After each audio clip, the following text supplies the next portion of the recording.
Eventually, a new generation of Western artists would put colour back into European art.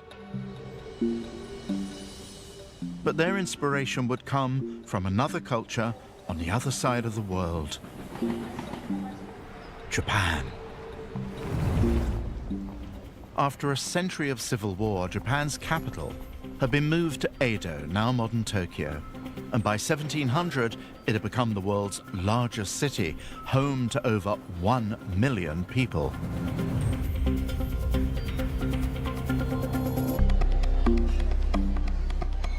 Driving the city's spectacular growth had been a new class of hard-working merchants who'd grown rich, supplying luxuries to the aristocratic elite.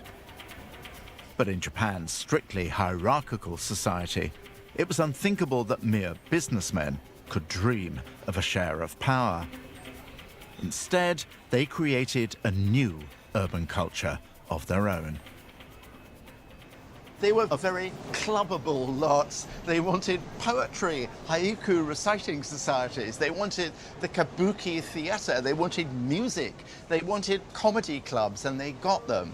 And when you have all that, what's the next thing that comes along? Of course, a new kind of art. This art would take the form of an ancient Japanese craft, the woodblock print, which from the 1760s became available in over 10 layers of blazing colour. Made by a community of artisans, from artists and publishers to woodcarvers and colour printers, this was mass-produced art, not for rulers or religion, but for the people. Sold on every street corner for the price of a double helping of noodles, what came with it was a shot of pure metropolitan pleasure.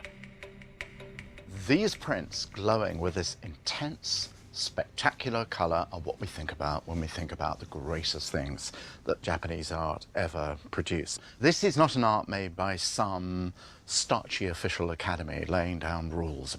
No, this essentially was generated spontaneously by the hungry consumerism of a bustling city like Edo, and it wanted to be entertained. And these pictures had to play their part.